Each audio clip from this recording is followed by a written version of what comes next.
No offense, LLC. The LLC stand for business.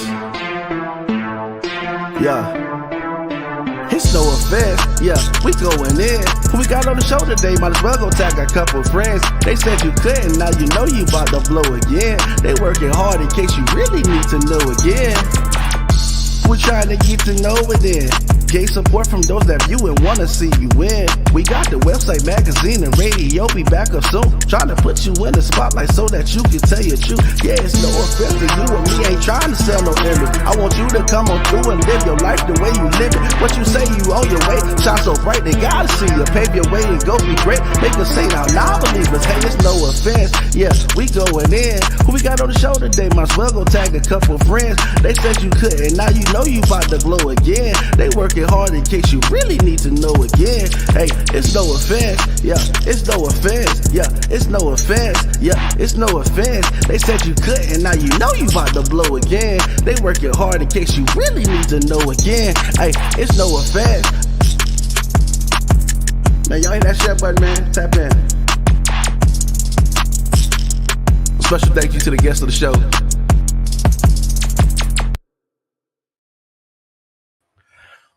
What's up, guys? What's up, guys? It's your boy Matt Aronson, also known as Mr. No Offense to Some.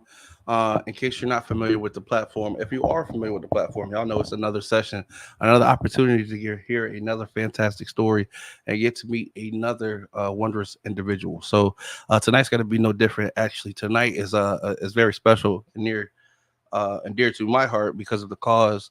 A couple of days ago, you guys might have seen that I put up a post asking to speak to fathers who've had to fight or are fighting to be in their children's life. And we did get some responses. And some of the responses that we got were just phenomenal and amazing. So we wanted to go ahead and have them on the platform, or start to have them on the platform, so that you guys could hear these amazing stories, some inspiring, some still in motion, and some with a victorious ending. So tonight we do have Mr. Ian McCallum. I believe I said it right, but he'll be coming on here in just a moment to be able to correct me if I was wrong. In the meantime, before we get started, guys, please do me a favor, hit the share button so that we can make sure that we can get this phenomenal story out to the masses so those can hear it. Those who need to hear it can. And if you can, go ahead and participate in the comments while we're on today. If you have any questions and things like that, so that we can possibly get those answered for you while we are live. So like I said, you know what I'm saying, this could be you one day on the platform, so share as you would like someone to share for you. And without further ado, I'll be bringing on Mr. McCallum right now. Hey, what's up, bro? So you transitioned a little bit from McCallum to McCallum to McCallum. It's McCallum, bro, but it's all good. It's McCallum? Yeah, McCallum. Yeah, like a phone McCallum. call. Like a phone call. I apologize. No, you good, bro. You good, bro. I have a 3-letter name, and all through school, my substitute teachers never got my name right. They would call me Ivan or Ethan or what. Bro, it was crazy. You know what? I could actually relate to that one, brother. So my last name is actually Arrington, and for some reason people say Arlington. Arlington, yeah, I felt that one coming. I'll just be like, if you can find the L in my name, I'll give you $100. Yeah. I'll give you $100. Same I've been thing looking with me, for it bro. for years. Like, yeah, like where's the V? There's no Ivan and Ian. Like, what's the like? How did you get your education? You feel me? You feel me? So I definitely understand the feeling, brother. And again, I apologize because, man. Oh, you good? So McCallum, we got you. Yes, sir. Yes, sir. All right, let's do it, Mr. McCallum. Hey, thank you again for being on the platform, Hey, allowing us to get to hear your amazing story, brother. You did give me a brief about it, but just from what I heard, bro, what you endured and how you overcame is phenomenal, and I feel like it would be greatly inspirational to those who take time to listen. So I always try to get a foundation as to, before we get started and get us along, to kind of get to know, the person, the source, the person we're talking to today. If you don't mind, would you mind if we do that just briefly, just to kind of get absolutely. to know who you are? So I don't know if y'all can see the shirt, but it says sober, right? All right, so my dad was a huge part of my life until he died. I actually have him tattooed on my arm, and I'm kind of a spitting image of him. Okay, man, nice ink. By the way, That's a 19-year-old tattoo, bro. I got that done when I was 15 years old for my man. birthday. You Yeah, grew into the features, huh? bro, I look exactly like him, right? The bad part is that so my dad and me were real tight, right? I'm a middle child. Um, I was born in Santa Ana, California, which is known for being it's in Orange County. It's about 45 minutes or so away from Anaheim. Um, it's the slums, bro. Back then it was really the slums, like a lot of homeless, a lot of people who just didn't have nothing and they had to do what they had to do to get what they needed, right? And my dad was never a gangbanger. My dad was never in any kind of affiliation or nothing like that, right? And so um, we moved to Abilene, and I was 2 years old, and we moved to the four way, and back then, bro, it was really the hood. You know what I'm saying? Like right now, it's like not the hood. You know, they still call it the four way, but it's not the hood. Like Abilene don't really have any more hoods no more. Right. But back in the Gap, it was something that uh, that I was a minority inside of the neighborhood, Right. and so I grew up in the culture. Well, my dad, like I said, never was a gangbanger or nothing, but he rode around in the neighborhoods, and he never told me how to hustle, but how he moved and how he operated, he showed me how to hustle. And so I would go with him, and I didn't know what he was doing until I got older. A lot of the stuff I got revelation on after he passed away. Him, cheating on my mom, him, pocketing money, the lights being off, and him having the money in his pocket to pay the bills, hitting licks, selling drugs, and not knowing about it until I was older, right? So I saw the good and the bad of this man, and he died when I was 12. I was in sixth grade. I remember coming home from the bus stop, and I remember walking from the bus stop, and when I would walk from the bus stop, I could see the back of the house where we lived, and my mom was standing at the back of the door, and she was just staring off into space, man. And I'm not gonna lie, me and one of my other buddies, we was kind of bullying this kid, right? Like, we wasn't really bullying him, we was just kind of picking on him a little bit or whatever. And I thought she seen us, so I was like, oh crap, I better go. So I went home, and I booked Yeah. it around the corner. We lived in the second house from the corner, and I went inside, and I went, and I was like, Mom, hey, Mom. And and I had to walk all the way through the house to get to the back door. And when I got to the back door, she was still blank stare, just staring off into space. And she told me that my dad died. And and Really that, brother. it was rough. And so the very next day, I became addicted to marijuana. Um, a few years after that, I was selling cocaine. I was selling 4 bars. I was selling ecstasy. I was using all the drugs. Uh, I used to get prescribed Ritalin, and I would stack up on these Ritalin, and I would sell them to high schoolers when I was in middle school, when final exams would come up, and I was just I did what my dad showed me what to do, right. And I ended up dropping out of high school, um, thinking that I was making money. I was making decent money selling weed, selling drugs, doing this work. I had a full-time job, got an apartment when I was 16. Cops showed up at my job when I was working one night, told me if I didn't go to school the next day that I was going to jail. So I Oh, dropped sure. out. Yeah, I dropped out the next day and went and got my. I went to a Christian academy that you could go and take a test. Well, the lady who ran the Christian academy was was my dad's pastor. She also married my mom and dad, and she was also the one who buried my dad. Um, Very, very powerful woman of God. I don't know if they can see it underneath my name, but I'm a disciple of Jesus Christ. And I saw a miracle when I was 5 years old. I saw my dad. My dad only did two things, which happened to be the two things I'm really, really good at: painting and being a salesman. Well, we were hard up for money, and he took a job roofing, and he fell off this roof and broke his back and paralyzed himself from the waist down. And I saw him get his broken back literally healed in the church. And I saw my dad get up and not only walk, not only jog but full sprint in this church, um, and literally still wasn't enough for him or for me. I still walk down the lines of addiction. Um, so fast forward a little bit, I get into my 20s.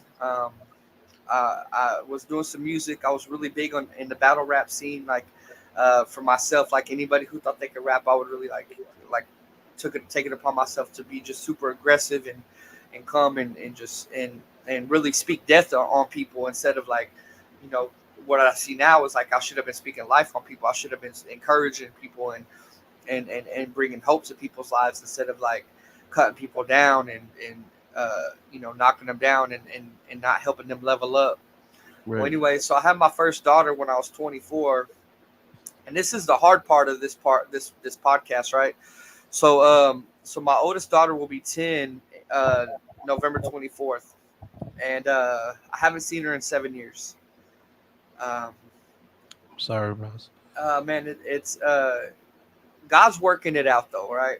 Um, the thing that hurts me the most is that I have a 6 year old and I have a 4.5, almost going on 5 in January, and they've never met their older sister, and she lives in the same town, and my baby mama kept my daughter from me once I moved on, and even though she had already moved on and gotten into a relationship and gotten married 2 months after we split up, she kept my kid from me, um, because I moved on and I found somebody else. And this other woman had 2 kids already. She had 3 kids already, but 2 of them that were with her.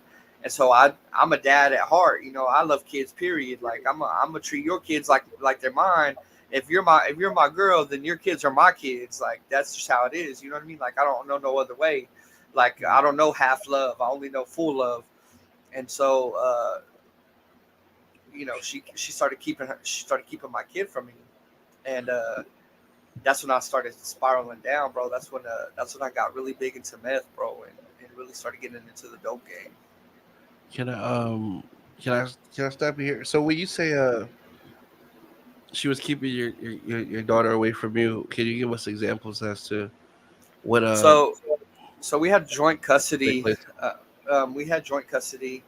Um, we went down to the attorney general's and set up a standard, you know, court ordered or whatever.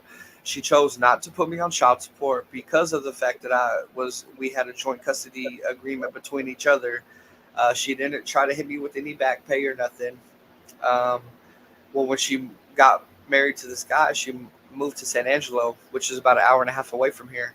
And I was paying for her to come and bring her every week, you know, and pick her up every week. You know, I'd get her on Thursday, and she'd get her back on Thursday, and that was just our schedule. I'd send her with a box of diapers, clothes. I'd send her anything that she had that I got for her. I wasn't the dad that was like, no, I'm gonna keep this at my house. Like, just make sure you send her back with enough stuff when it's my turn to get her back, right? Well, once I got into this other relationship, the phone calls stopped being answered. Uh, started getting blocked on social media. My phone number started getting blocked. My mom's number got blocked. I just had no access, and I didn't have a car at the time. Um, I burned a lot of bridges just from the lifestyle that I was living, and just really didn't have no way to get to San Angelo to go and try to get her, and didn't really have any kind of support system. You know what I mean? Um, and then being bound in addiction to methamphetamines, bro, the paranoia starts to really get you. So Right. it's hard to go to the corner store, let alone think about going an hour and a half down the highway to go, you know, get your kid, just because you think them people are watching you and stuff. And so, I uh, gotta I gotta ask at this particular time, like you said, you started increasing your use. Was Do you think this was due to the trauma of basically dealing with the such situation? Do you think that because of the situation you were dealing with pertaining to your daughter, it influenced you to use more in order to cope? 50-50, Okay. 50% yes, and 50% I just like to get high, bro. I'm gonna keep it real. I was an addict No, for I real. respect. I I respect like that. I like to get high. When I was getting high, I did it because I had fun doing it. Yeah, But the other side of it was like I was chasing something. I was trying to fill a hole in my heart that really only could be filled with the shape of God. Right? There's a void that we all have in our heart, and if we don't fill it with the shape of God, that puzzle piece that's missing in our heart is always Jesus. And if we don't fill it with that, then we're always going to be looking for something, whether it's a broken relationship after broken relationship, whether it's a passion, doing just whatever it could be. There's all sorts of different things. People, draw, people watch movies, people shop, people eat, people uh, blog, people do whatever they can to try to, because they're aspiring for something, but they never feel that completeness. And I right. never felt that completeness until well, until I went to rehab. But what led me up to rehab was, man, I went through hell, bro. So I got with this other woman, had two beautiful little girls, and our relationship was falling apart. I've never been the verbal guy. I've never been the abusive guy. I've never put my hands on a woman. Actually, you can see my nose sit sideways on my face, and it's from the women that I've been with, and I never put my hand on them. Um, Commend you, brother. Yeah, I don't put my yeah, hands. I'm with you. I don't put my hands on the woman. But I, I understand what you mean. What you might have to endure to, keep that statement yeah, to true. try to keep the peace. Yeah, bro, it's been real. The only person I put my hands on was my little sister, and that's because I had to teach her how to fight.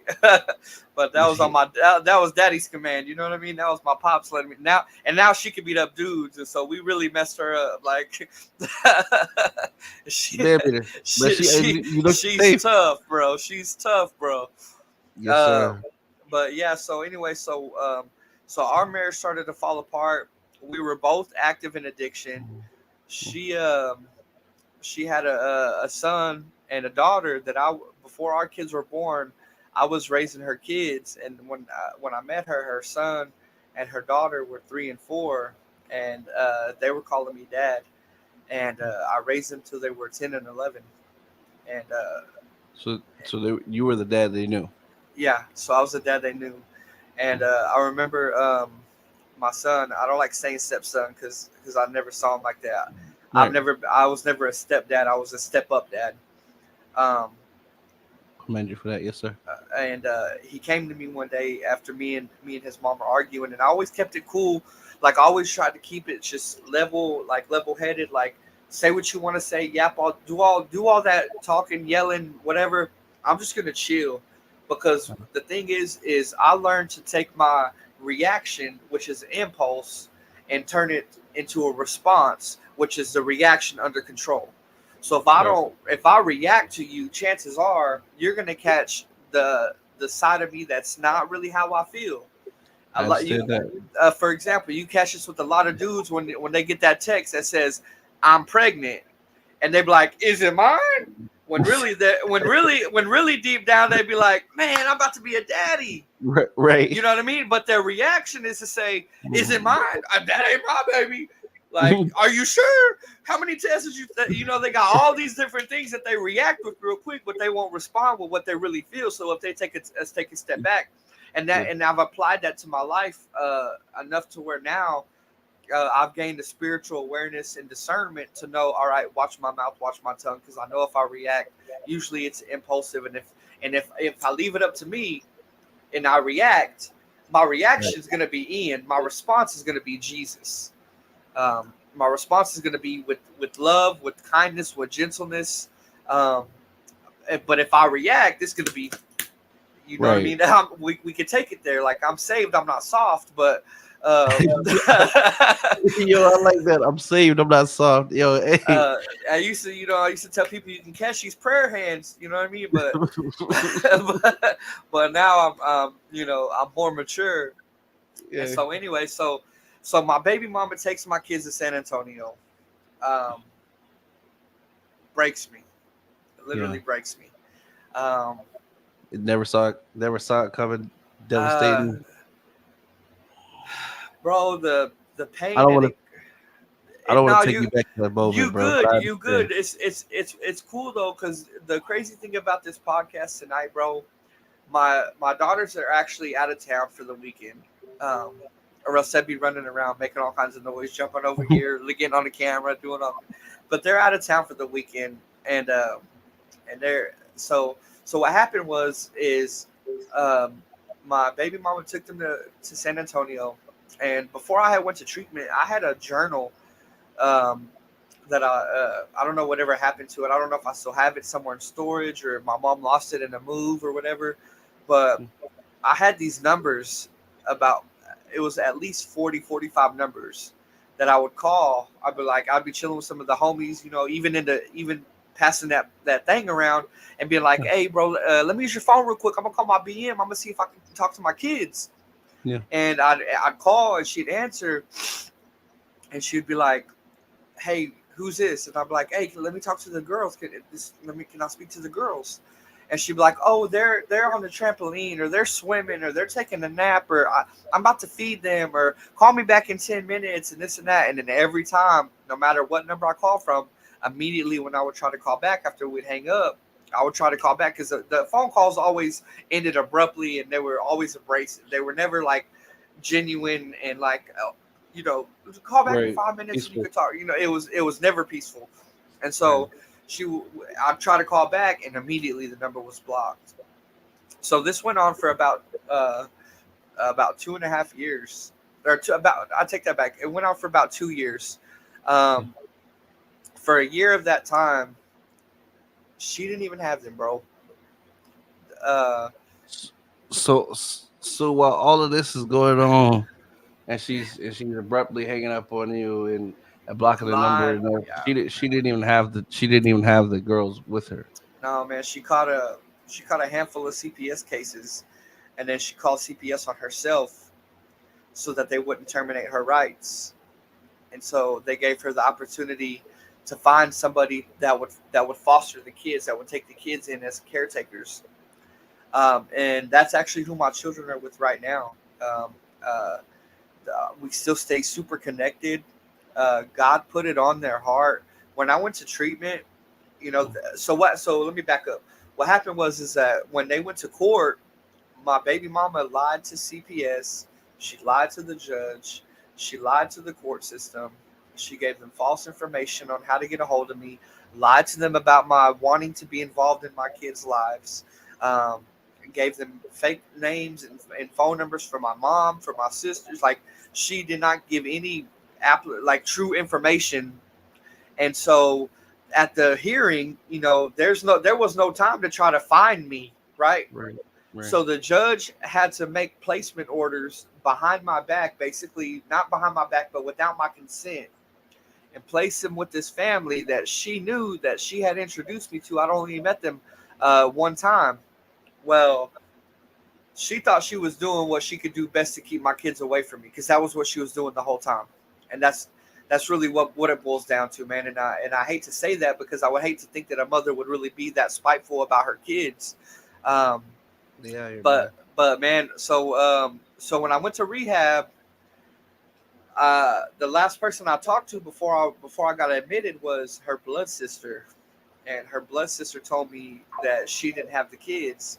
And man, when I went to rehab, bro. I'm talking about I was all gone. You know what I mean?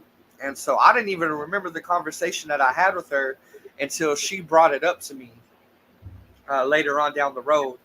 Well, anyways, so I'm praying while I'm in rehab, and I had tried I tried a couple discipleship programs that are here in Abilene. They're like 12-month programs. You go and you get cleaned up. You don't have to pay nothing. It's free. And it just wasn't working out. Like, I don't really have any reason why, just other than I don't feel like God had a plan and purpose for my life to go that direction. And Mhm. so when I went to rehab, they started evaluating my psych, and and I started to come to the realization that I had done so much drugs in my life that I chemically imbalanced myself.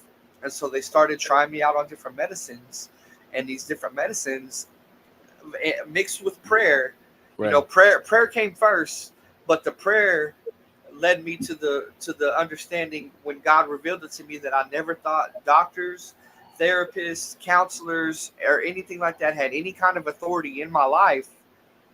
And so once I submitted and truly like said, okay, God, I'm gonna let you work through this. Once I did that, because the thing that was revealed in my spirit was your head, Ian, is so jacked up. There's no way that I can get your heart positioned for things for the kingdom. Right. And so I need you to balance out because you are so unstable mentally. You are unhinged. You fly off the handle. You just aren't you aren't who you are, and it's an imbalance in your brain. Your neurons, your synapses, they don't fire the right way. Like I need you to get a hold of this stuff, grounding techniques, just mechanisms and tools and stuff that they taught me that I still use to this day. Um, Man, if anybody that's listening has any kind of negative outlook on therapy, man, I just want to let you know, like from my perspective, bro, it saved my life. I was able to go to therapy because or go to rehab because my therapist wrote a letter to the judge, convincing the judge that I had worked so hard when I had got out of jail from catching my dope case up until my court case or my court date that it would be detrimental and that all the stuff that I had been working for would literally just be negated by the fact of you sending me to Safe P. And she saved my life. And she didn't even believe in God. And God used that to move me into a position to be able to get myself balanced. And so once I started doing that, man, I just remember praying in the middle of a 30-day facility. Just remember praying like, God, like, please, Lord, like, please, like, I just want to know that my babies are okay. Right. So after I get towards the end of my rehab, I get accepted into this 15-week program. I'm actually wearing the shirt from the program that I went to. It's called Stages of Recovery. It's in Lubbock, Texas, and man, some great dudes. Steve Medley. I just want to shout out to my guy Steve Medley, who owns the Stages of Recovery there, and he paid my first month for me. And they came and picked me up from College Station where I was at rehab. We transported a couple people to Waco. We came through Abilene, and they were gracious enough to stop me in Abilene for 30 minutes so I could see my mom and my aunt, get some hygiene. My mom gave me some money, gave me a couple of things, clothes. I was able to give my mom a gift that I had gotten for my daughter. It was just like, or not my daughter, for my niece rather. And then I went to Lubbock, and when I got to Lubbock, it was probably about like 11:30 or so at night, and I unpacked my bags, or really just unpacked my stuff into the room. I didn't really start unpacking my bags. My phone was off. I didn't have service, so the next morning I wake up and I hook to the Wi-Fi. And man, when I hooked to the Wi-Fi, I got a message. What did it say? And it was a foster family. They said, Ian, we have your kids, and we want you to start talking to them because they need a parent. They need a dad. And I remember calling them as soon as I got that, and I said, hey, if my kids are too much, because I know y'all have 4 kids, if my kids are too much, I will drop this program right now. I will move back to Abilene, and I'll figure it out. I'll figure it out. Yeah. And they said, no, you do them 15 weeks. Because your kids deserve the best you, not just a better you. That's real. They deserve the best you. And so I gave everything I had in those 15 weeks. Everything I had. I worked. I got a job within 2 days of being there. I was going to therapy twice a day for the first 5 weeks. So I had to work overnights. I was a server overnight at Denny's. Worked in the hood in Lubbock. And what they used to call Tech Ghetto. It was not the nicest neighborhood, bro. I'm talking about people hit and lit. Like, it literally was just like it was for me here in town. Like, I'm looking out back. I'm like, man, there's girls out there, flagging dudes down. There's dudes out there, dropping things out their pockets, people coming by picking things up. Like, you know what I'm saying? You can see people's cash apps on, you can see the green on their phone from the cash app going through. Like literally, it's like, bro, like, oh my God, what am I doing? And so I got a different job as a server at a Mexican restaurant, and I started making really good money doing that. And then I got a job with another company called Maverick Windows. My last 5 weeks there, and I just saved up as much money as I could. And when I got back to Abilene, I came back March 21st, and that next weekend, um, Easter weekend, was the first time I got to see my daughters in 2.5 years. Man, And how did you feel, brother? bro, it was amazing. Like, and the crazy thing is that we had the chance to bond over FaceTime, Hmm. in within those 15 weeks. And there was a couple of days where we didn't get to talk to each other. Things were going on. The family that had them had older kids that played sports, and I understood. You know what I mean? So, but as much as I could, I would talk to them. But man, if you see me and my girls right now, bro, you would never think that they were ever apart from me at all.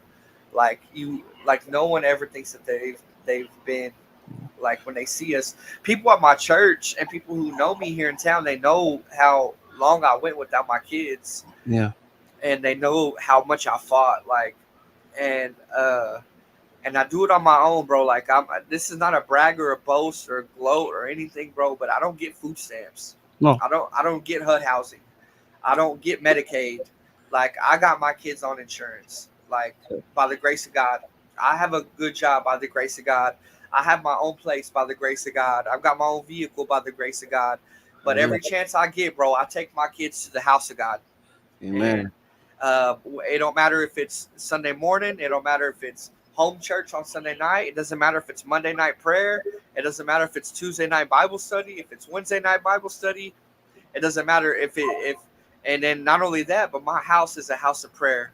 Uh, and these little girls know that their daddy loves Jesus more than I love them. And and for a parent, man, let me talk to some dads right now if there's any of them listening. Love Jesus more than you love your kid.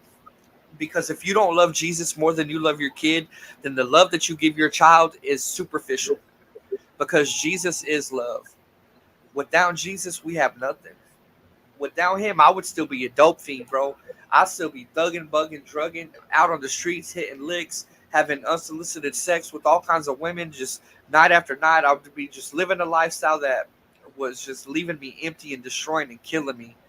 And I was on the highway to hell, man. I was making out with hell. I was kissing hell, and God stepped in and intervened. And when He intervened, I had to go through the fire. Like, I literally had to go through the fire. Um, but Listen, go ahead, bro. no, I'm sorry. What were you saying, brother? I could ask you when you finish. What No, you said? go ahead and ask. Um, during this whole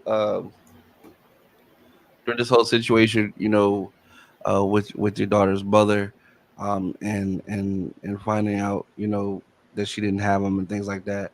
I imagine this was very devastating for you, especially because you were already trying to desperately to talk with them. Um, at some point, obviously, the end game in mind is to make sure that you're present with your kids. But how did you manage to keep fighting, bro? Because the thing is, giving up is the easiest thing to do with anything. You know what I'm saying? But at some point, especially for dads, it almost feels like, I don't want to say like the system doesn't care. I'm not gonna say that, but it's just there's not. It doesn't seem to have as much resources available to fathers, or so it seems. So, how did you manage to persevere and keep going, even with something that's detrimental as finding that out? I can't imagine how it feel. So my Finding that. baby mama's exact words, because she has her oldest son who is actually 17 Mhm. right now. Um, her exact words were, "I raised kids my whole 20s. I'm not doing it in my 30s. Woman, why did you lay down and have kids with me when you were almost 30 then? Right. And not only that, like, why would you have these kids? And if you don't want to take care of them, that's fine. I want them. Give them to me. Let me take care of them." Right. But from a broken relationship and the spiteful intentions that were behind her keeping them from me, um, man, the only thing that kept me going, bro, was the word of God. And in Isaiah 40 and chapter 40 verse 31, it said, "But those who hope in the Lord will will renew their strength. They will soar on wings like eagles. They will run and not grow weary. They will walk and not be faint." And this verse emphasizes the renewing power of placing our trust in God. If we trust in God and we don't, and we look past the obstacle, we look past the mountain, and we look at God and we say, "God, I can't do this, but you can. God, I can't do this, but you can. God, I'm weak." And the word says, when I'm weak, you're strong. So if I'm weak, God, your strength needs to step in, and I need to see your presence, and I need to actively like seek you. If I don't do those things, if I have a watered down Christianity, if I have a diluted sense of being a Christian nowadays, everybody who believes in Jesus, but they believe in Jesus like they believe the Cowboys going to win the Super Bowl, or like they believe the aliens are going to come abduct somebody. Right. They don't pick up their cross. And once I learn to pick up my cross and follow him, and once I learned to deny myself and to die to myself, because when people and then man, I hate when people say this. God knows my heart. He knows Right. my heart. The Bible says your heart is wickedly deceitful above all things. So he does know our heart. Our heart desires to be lustful. Our heart desires to be selfish. Our heart desires to be covetous. Like we desire what other people have. We're jealous at heart. Our heart is not a good thing unless God comes and transforms us. And that's my life. That's my testimony. Like when I was like, oh God, Jesus, my homeboy. Like, man, Jesus ain't my homeboy. That's my king. He's my savior. That's my dad. Like, I'm going to my dad's house on Sunday. I'm going to my dad's house on Wednesday. I'm talking to my dad when I get in prayer. Like, I'm walking with him. I want a relationship with him, and having that relationship. And the one thing that I'm beyond blessed is my pastor, Pastor Jonathan Neely. He preaches at New Beginnings UPC here in Abilene. Um, Man, that man of God has just been such an example of how to like persevere. And even in my addiction, he never looked at me any differently. Even when I'd go to church on meth, man, and he would still just come and hug me and love me and pray for me and say, like, you got this, you got this. And uh and man, a year ago, bro, like I had a needle in my arm, shooting 70 units thick 4 times a day, Man. smoking the 8 ball out the pipe, smoking 20 blunts a day, popping 8 4 bars a day, drinking shot after shot. Like I was out there, bro, like 140 pounds, soaking wet, Bro. and fighting, doing whatever. Just nothing good was going on in my life, bro. Nothing. I had no support system. My mom was only there because she felt obligated, and I say that with love. Right. And I'm so appreciative of her for being there, even if it was out of obligation. But but now but but now I have my my family, um, that's at my church, and I'm so happy, and I'm so blessed, and my kids are so blessed. Um, I get to walk this thing out with one of my best friends, that I've known for since before my dad died. Um, we go to the same church. He's near and dear to my heart. Um, we have the same vision when it comes to things of Jesus, and and where we come from. We're now able to reach a lot of the people that came from the same place that we came from. That the people that wear suits and ties and live an upscale life and have, quote unquote, had a silver spoon their whole life, that their testimony is not going to impact them. But man, I get to speak to dads now and let them know, bro, if you put your heart and your mind and everything that you got with Jesus, it will happen. Because God promised me in the middle of my addiction at the altar, I leaked gallons and gallons and gallons of tears for this, bro, to have my kids back. So when I go to the altar, I leak the same gallons of tears the same amount of gallons of tears, thanking him for being faithful. And my brother Sammy says this, and it's true. He's faithful to the faithless. He's faithful to those that blaspheme his name. The people that don't even believe he exists, he gives them air to breathe. So if he's faithful to the faithless, how much more faithful will he be to the faithful? That's a phenomenal theory. I commend you, brother. I want to say something honestly. I commend you on your journey on definitely always pursuing the brighter path and having an objective and going for it, bro. The what you described going through, um some of us couldn't, you know what I mean? We're just not built for that, bro. You know what I'm saying? I'm just being honest. I know a lot of people, especially when they're watching things on television and things, they're like, oh, I would do this or I would do that. And truth be told, most people don't even find themselves in kind of situations to even evaluate that kind of process of what they might do. But for you, brother, to know what you needed to do to handle your business, to find your faith, to rely on your faith, to be patient in your faith, and to be obedient, brother.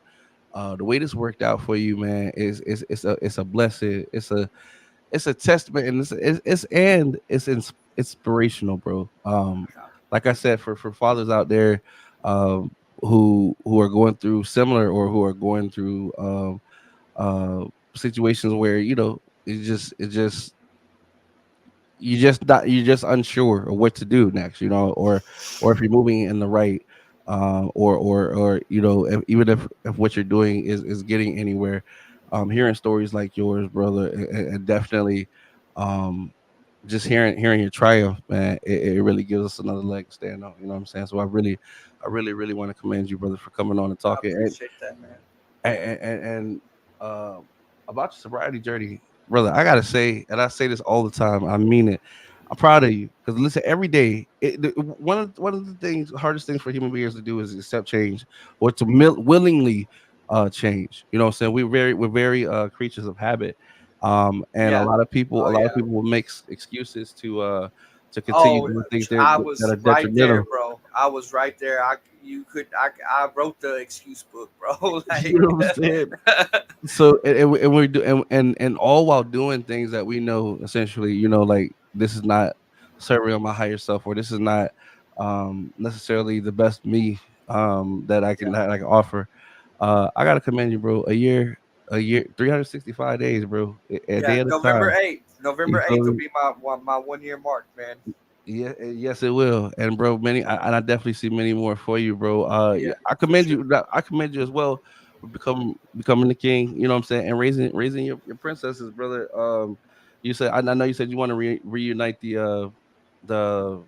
Yeah, all the that's daughters been together. that's been my prayer right now, and I'm actually gonna seek counsel from my pastor this Sunday. I'm gonna ask to see if I can meet with him after church and talk to him, and see if I should just let God like just keep maneuvering the way He's maneuvering um, in time, or if it's time for me to say, hey, you know what, like let's take action. Um, and I could either retain a lawyer or I could actually go through CPS, and I could probably go either route and get the same results.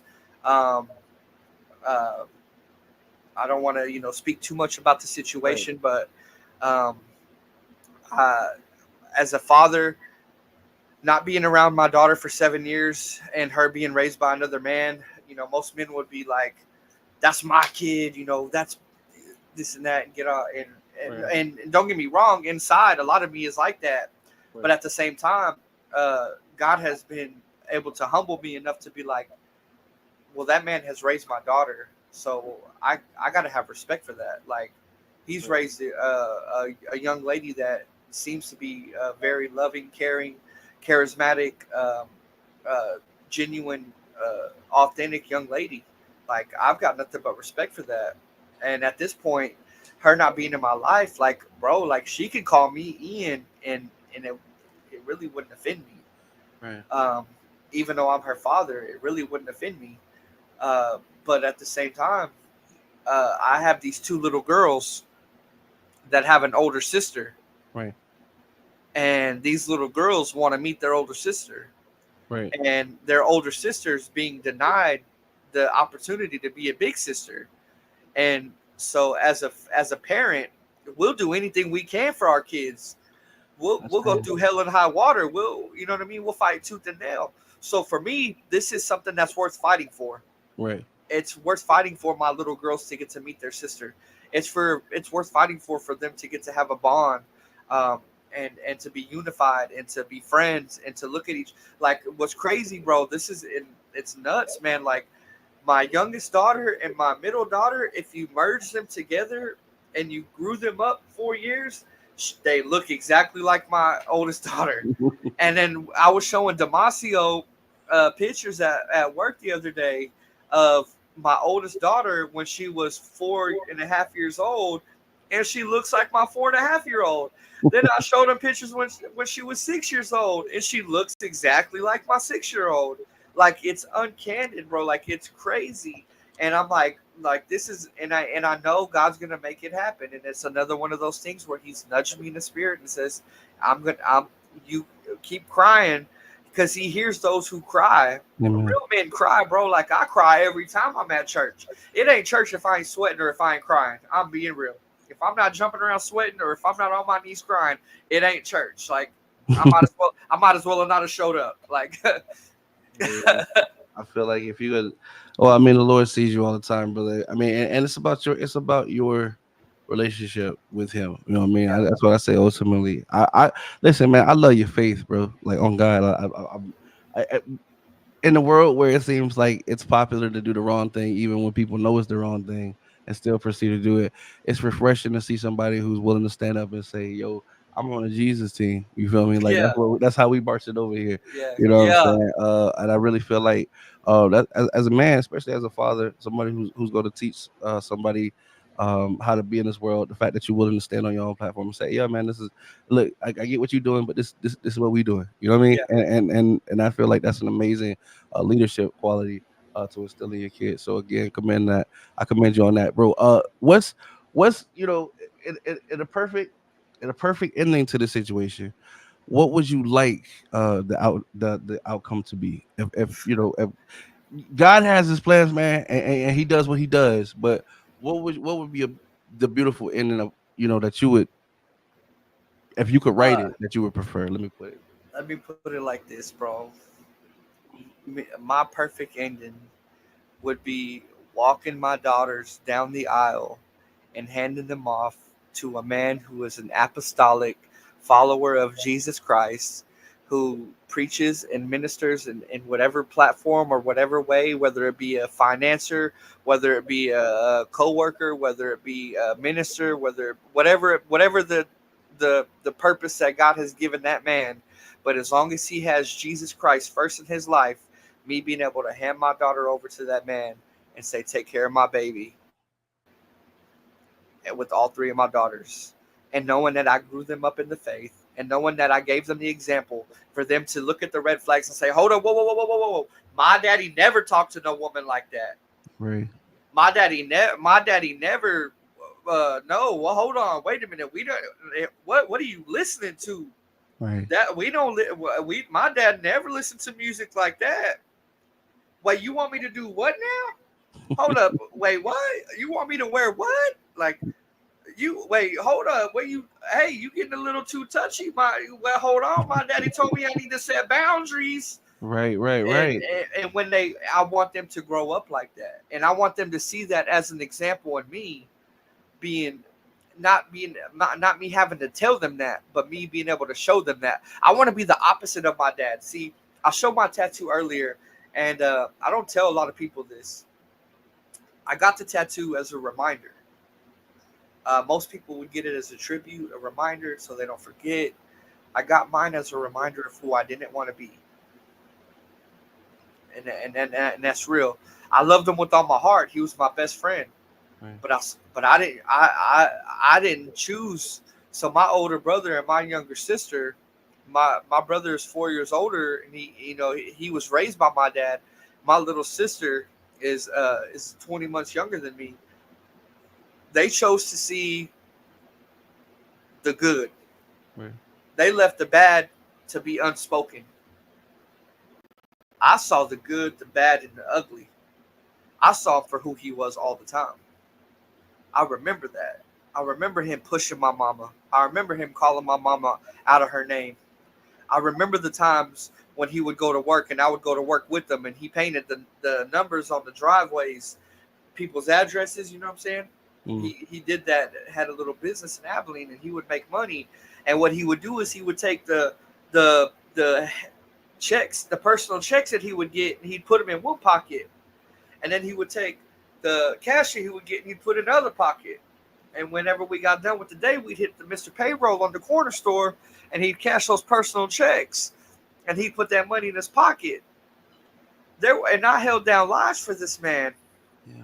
So many lies, bro. Times that I was telling earlier, when the lights were off, when the water was off, when the gas was off, and I know he had the money to pay it, but he would always just look at me like, "You got me right, son. Like, it's me and you, right? We boys, right?" That's crazy. Yeah, no, And yeah, bro. And so I, and not to mention the other aspect of it is I got three older brothers that are distant brothers that I barely know, that I've barely gotten to talk to in my life, because my dad, had children in other parts of the country, uh, and we didn't get to and then when I turned 21, I went to California. One of my older brothers from my dad, wanted to take me to California to go meet some of my family, and I was like, "Tell me about him," and he was like, "You don't want to know these stories about who he is." Who they didn't call him dad, they called him John, because he wasn't their dad, he was John to them. And man, I remember my dad around Christmas time would go to the payphone. We lived in Section 8. We were Section 8, right? We lived in the projects, and they had this payphone that was like kind of right out, kind of close to by where our little apartment was, right? right. And my dad would go out there and pretend he was calling Santa Claus on us if we were misbehaving, right? That's different. Check this out, though. What he was really doing was calling my brothers in California, talking about, "I'll be there to pick you up tomorrow." And knowing he wasn't gonna go, that's different. And then hearing my older brother there, and they're only a year and a half, 3 years older than me, Yeah. knowing that at the time I'm peeking out the window, watching my daddy having a phone call, thinking, really believing in Santa Claus, thinking that my dad is talking to Santa Claus, 6, 7 years old, and then to be 21 and realize, dang, y'all was 8, 9, 10 years old, And you were looking watching it happen. looking out the window the next day, waiting for daddy to show up. And I'm sitting there looking out the window, watching daddy on the phone, and then I put the pieces together and realized daddy was talking to you, not Santa Claus. And then the next day, you was looking like me, talking about, "Where's daddy?" I'm talking about, "Where's Santa?" You talking about, "Where's daddy?" That's crazy. I gotta ask, man. Because I mean, I gotta play advocate. We all are human. I'm not giving anybody any Yeah, mistake, yeah, yeah. anybody excuses for their mistakes. As a matter of fact, accountability is one of the signs of maturity, and Absolutely. and especially if you are really truly apologetic and in your growth. We even go back for reconciliation to try to make things right. So, what my thing is this: is it possible that your dad was growing as you were growing, and he made mistakes as well? Or Absolutely. do you forgive him for the mistakes? And I know you said, like before, like you said that you got the tattoo as to who you don't want to be. But do you condemn him on the mistakes, or you just is it just a reminder of like this is the roads I don't want to travel type? So at the age of 15, when I got the tattoo, right? Like I knew about the bad stuff, right? I knew the lifestyle I was already wrapped up in. I was about to drop out of high school. I could have actually went somewhere playing basketball. I was really good at basketball. Don't let the white skin fool you, bro. I was a hooper. I had the crossover in the Say good shot, job. bro. um, but uh, but I got the tattoo when I was a freshman in high school, Yeah. Um, and most kids back then weren't getting tattoos and stuff, but I thought it was cool. My mom asked me what I wanted for my 15th birthday. I said, I want to get a tattoo. Um, Indian dude free-handed it or whatever. But as I matured and got older, I realized how deep in addiction my dad was.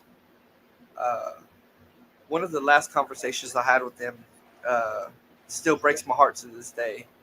Um, and I'm not gonna go into too much detail, but man, I literally watched the hope leave this man, and we talked, and I used to ride the bus, and my sister was still in elementary school. I was in sixth grade, which is when middle school starts here. My brother was in high school. My sister was still in elementary.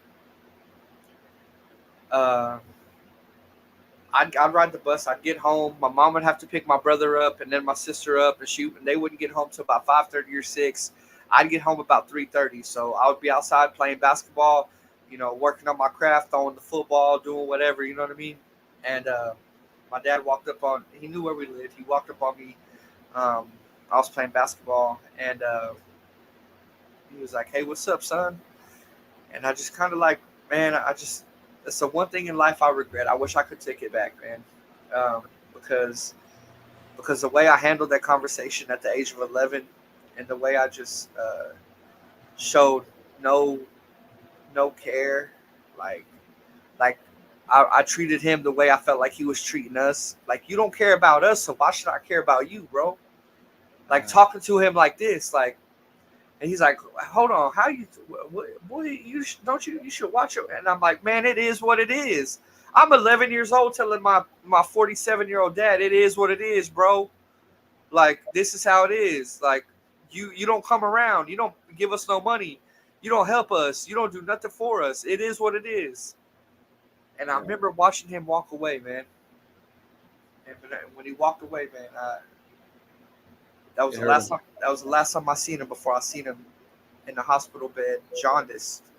And when we went to the hospital, they called my mom, and it was crazy. Is a few days before that, I had asked my mom. I said, "Mom, is Dad ever going to help us out? Is he ever going to be like provide or give us any kind of money or anything?" And my mom didn't say this facetiously or sarcastically or spitefully or nothing, but she just kind of just threw it. She's like, "Son, we're not going to get help from your dad till he's dead." And And and she didn't speak that on him. I don't believe that for a second that right. she spoke that on him. I just, um, she She just just referred basically, to it. as a uh, not a term of endearment, but whatever the opposite of that would be. You know what I mean? Just a expression. You know what I mean? Like, yeah. Well, 3 days later, man, we got a phone call that he was in hospice, and we go to hospice and we go visit him, and they said his liver was failing, and they said he had 6 months. And then the next day, we went to go see him, and they said he's got 6 weeks. And then the next day is the day that I saw my mom standing at the back door, uh, and I walked into the house for her to tell me that my dad was dead. And so it was just like that, man. I'm so sorry, brother. Hey, it's all good, man. It's been a long time. I'm 34. Um, the cool thing is that I get to go to his grave, and the cool thing is that I broke the generational curses. The crazy thing is his life. Um, the things that he did at certain ages in his life were things that I did unknowingly at the same age in my life. Same disastrous things, like throwing all my opportunities away, doing things uh, like as far as cheating, as far as quitting jobs, as far as being hooked on substances, as far as revealing that I was on substances, as far as going to rehabs, like all these things, so many things that I did at the same age as him without even knowing. because my mom really didn't ever talk about him much. Um, she wanted us to just be our own person, and unfortunately, I inherited his whole personality, um, and and my dad was a Pentecostal believer in Christ, just like myself, uh, and the devil used that as a way, as an avenue to try to manipulate me and and, and, and steer me away from the Word of God. But the devil should have killed me in my sin, because now I got my foot on his neck and I'm not letting up. And I'm gonna be out here snatching souls out of hell and helping the Lord write their name in the Lamb's Book of Life. Um, I don't want to meet anybody or see anybody that I know or that I care about go to hell. Um, I don't want to. I don't want anybody to miss it by 14 inches, bro. I don't Right. want people to be so stuck up in here that they don't get to heaven because they could never get in here. They never would let God or Jesus penetrate into their heart.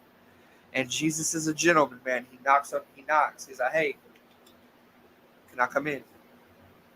Can I come in? Can I come in?" He's never just gonna just bust down the door to our heart and be like, "Yo, I came in here to change your life up, bro." Like, he's never gonna do that. You gotta allow yourself to let him in. You have to break yourself. You have to humble yourself and say, "You know what? I'm a sinner at heart. I've done this, that, and the other. God, please forgive me and repent and turn away from that stuff and not just acknowledge it." And the thing is grace is not a license to sin. It's a license to not sin. People think, "Oh, I could just ask for forgiveness." But you ask for forgiveness, but you use that forgiveness to turn around and change who you are and go a different direction.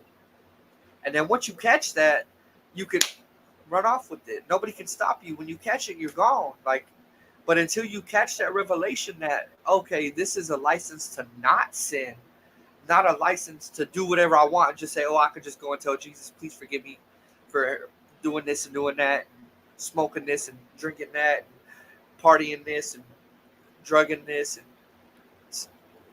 it ain't a license to sin. It's a license to not sin. That's Cause, fact. Cause he don't owe us nothing, bro. He don't owe us nothing. Like, he could take the air out of my chest right now, and it's warranted. It'd be I'm on borrowed breath. Like, the breath that I'm breathing belongs to him. So with the breath that I get, if I gave everything that I own to God, I would only be giving it back to him because it's his to begin with. So that's what the position of my heart is.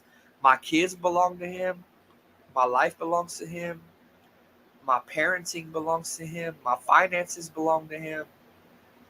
Like, without him, I'm doomed. Doomed. Well, brother, I definitely appreciate you again coming through, Mr. McCallum, allowing us to hear your testimony, brother. Uh, once again demonstrating your amazing faith, but also your journey. You know what I'm saying? Walking it, not just talking it, and showing by leading by example. We definitely commend you on your future endeavors, bro, and the way you handling business, brother. I know it's only gonna be sooner. It's gonna be way sooner than later. You have that reunion that you're looking for. We're all gonna be Hey, praying for you. I received that. Definitely gonna be keeping you in prayer, brother. Sending blessings, love, and watching for your bright future. I understand you also do music. We're gonna talk about that a little bit next time because I hope All to have right. you on again. Yeah, But absolutely.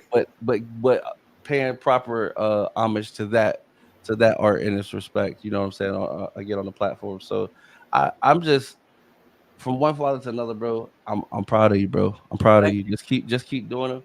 Keep proving them wrong. Keep showing them what they were scared of is true. You were definitely great. You're definitely great. You're amazing. And them I girls will love appreciate you, that. dog. They Hey, I definitely have a hell appreciate of a that. father. Yes, Thank you. sir. And from one father to another, bro, keep your head up. God got you. He will never leave you nor forsake you. So as long as you just hold that near and dear to your heart, bro, and you seek him, all these other things will follow, bro. Everything else will follow, bro. It'll fall in place. You're right. The system's not meant to benefit us, but but but I know a God that's bigger than the system. Amen. You know what I mean? I know a God that can override the system. I know a God who can tap in and who can hack the system and make some things change. Um, and and and he does it for the ones who love him. You're he's not a respecter of persons. He inhabits the praises of his people. So no matter what you're going through, bro, just give him your praise and your joy and endurance, bro. Like fight the good fight, and he'll be there, bro. And I'll be in prayer for you too, bro. To hope that your situation turns around, bro. Um, I'll prophesy right now in Jesus' name over you that your situation will turn around, bro. It will turn around, and God's timing. You have to trust in His time, because we think of lust as oh man, look at that girl's booty. Man, I had it broke down to me, and it crushed me when I realized I was lusting after my kids, because it's about me, mine, and mine. I want it now. Give me mine. Those are my kids. I want it. I was lusting after instead of trusting in God. Amen. So just know that I'm praying for you, bro. God's got you. He's got His hand over you. I plead the blood over you, and I just pray right now in Jesus' name that restoration in your family comes to fruition. And anybody that's affected by the situation, any grandparents, any aunties, uncles, cousins, any other siblings of your children, that they would just feel peace right now, and that they would feel the joy of Jesus in their hearts right now, and that this thing shall pass. This too shall pass, my brother. Amen. In Jesus' name. Amen, brother. Listen, I really, really appreciate that, bro. Not too many people are very familiar with my particular situation, but like I told you guys from the beginning, this is one that sits dear to my heart, man. I thank you again, brother, for coming through and gracing the platform with your beautiful story, brother. And we all gonna be rooting for you. And until next time, Mr. McCallum, you keep going, brother. Thank you too, man. You winning, I my can't man. wait till next time. God bless, brother. For sure, brother. For sure. And then, guys, this has been an amazing evening, man. We got to hear Mr. McCallum's wonderful story of resilience, of reuniting him and his daughters, and just his resounding faith, man. It's a testament, man. This guy definitely walks what he talks, and it's definitely a prime example of how it should be done. So again, we're gonna wish, not just wish, we're gonna pray. We're gonna send blessings his way and to others that are also going through similar. We're with you. If you have a story that you want to tell, or if you feel like people aren't hearing your story, definitely reach out to me. The contact information is there. Our website is there, and there's a link on our website as well where you can reach out to me through email. Until the next time we meet, as I always tell you guys, don't wait on the world to change when you could be the one to change the world. I've been Mr. No Offense. You guys have been absolutely awesome, and I'll catch you next time on No Offense Podcast. Peace.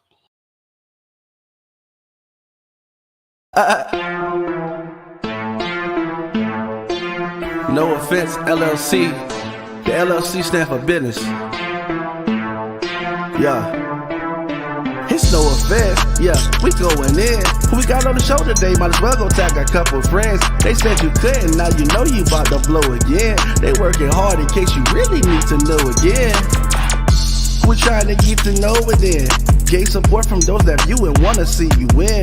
We got the website, magazine, and radio. Be back up soon. Trying to put you in the spotlight so that you can tell your truth. Yeah, it's no offense to you and me. Ain't trying to sell no image. I want you to come on through and live your life the way you live it. What you say you on your way? Shine so bright they gotta see you. Pave your way and go be great. Make us say now, non-believers. Hey, it's no offense. Yeah, we going in. Who we got on the show today? Might as well go tag a couple friends. They said you couldn't. Now you know you about to glow again. They working hard in case you really need to know again. Hey, it's no offense. Yeah, it's no offense. Yeah, it's no offense. Yeah, it's no offense. They said you couldn't. Now you know you about to blow again. They working hard in case you really need to know again. Hey, it's no offense. Man, y'all hit that share button, man. Tap in. Special thank you to the guests of the show.